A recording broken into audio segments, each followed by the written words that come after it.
변화가 축적되어 새로운 종이 탄생한다. 이것은 진화의 기본 개념이죠. 하지만 사람들이 생물의 진화에 대한 생각을 가진 것은 그리 오래되지 않았습니다. 이는 신이 창조한 완벽한 생물들이 변화할 리가 없다는 믿음 때문이었죠. 그런 믿음을 깨고 진화론이 관심을 받기 시작한 것은 찰스 다윈이 종의 기원을 발표한 1859년 이후부터였습니다. 그렇다면 진화론이 나오기 이전 시대의 과학자들은 종이 변화하였다는 명확한 증거인 화석을 어떻게 해석했을까요? 오늘은 화석이 생물학적 의미를 찾게 된 과정에 대해 말해보려 합니다. 수상한 생선. 연대순으로 배열한 화석은 생물의 진화를 보여주는 가장 강력한 증거입니다. 지금은 진화론이 인정을 받고 화석의 의미가 밝혀졌지만 불과 200년 전만 해도 진화라는 개념은 인정되지도 않았고 심지어 멸종이란 개념도 없었습니다. 완벽한 존재인 신이 자신의 창조물을 없앨 리 없기 때문입니다. 그래서 화석은 단순한 암석의 문이거나 어딘가에 살아있는 생물의 유해라고 생각되었습니다. 하지만 현존하지 않는 생물의 화석들은 계속해서 발견되었고 과학자들은 이를 연구했습니다.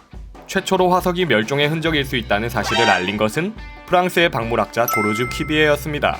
퀴비에는 메머드와 마스토돈 화석이 현대 코끼리와 다르다는 것을 밝혀내어 멸종의 개념을 최초로 제시했죠. 또한 퀴비에는 지층이 깊을수록 화석들의 형태가 현재의 생물과 달라진다는 진화론의 중요한 힌트를 알아차렸습니다.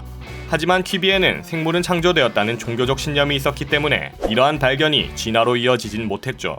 그래서 이러한 지층 간 화석 형태의 차이를 천변지이설이라는 가설로 설명했습니다. 천변지이설은 과거 지구의 생물이 대량 멸종되는 격변의 사건이 여러 번 일어났고 그때마다 살아남은 소수의 생물이 번식을 하고 널리 퍼지게 된다는 가설입니다. 그 결과로 지층 간 생물의 차이가 생긴다는 설명이죠. 그리고 이러한 생각은 노아의 홍수와 같은 격변의 사건 이후 생물들이 신에 의해 재창조된 증거라고 재해석되며 당시 사람들의 인정을 받게 됩니다. 당시 종교적 분위기에 딱 맞는 이론이었던 거죠. 하지만 이러한 시대 분위기에서 지층 간 생물 화석의 차이가 종의 점진적 변화를 나타낸다는 진화의 의견을 제시한 사람이 있었습니다. 바로 용불용설로 널리 알려진 프랑스의 생물학자 라마르크죠. 대부분의 사람들은 다윈이 진화론을 제안했다고 생각하지만 다윈이 제안한 것은 진화가 일어나는 방법인 자연 선택이론이었습니다. 라마르크는 다윈이 태어나기도 전에 이미 진화의 아이디어를 체계적으로 정리하여 발표하였죠. 라마르크는 최초로 진화의 개념을 정리하고 화석의 현대적 의미를 제시한 큰 업적을 이뤄낸 것입니다. 하지만 안타깝게도 당시 사회 분위기에서는 라마르크의 주장은 터무니없는 소리로 받아들여졌습니다. 실제로 당시는 퀴비에의 천변지이설이 가장 유력한 이론이었고 라마르크는 주목은커녕 퀴비에와 여러 학자들의 조롱 속에서 쓸쓸히 생을 마감했죠. 하지만 라마르크의 주장은 후대로 이어져 꽃을 피웠습니다. 라마르크가 정리한 진화의 개념과 원리는 다윈의 종의 기원에 상당 부분 반영되어 있으며 그에 따라 화석도 점차적으로 진화의 증거라는 현대의 의미를 찾아가게 되었죠.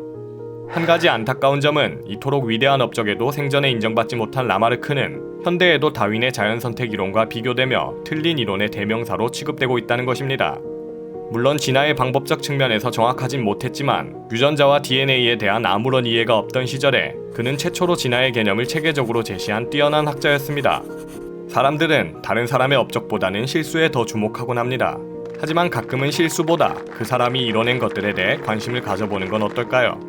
라마르크가 생물학계에 남긴 업적을 한 번쯤 생각해보셨으면 하는 마음으로 이 영상을 만들었습니다.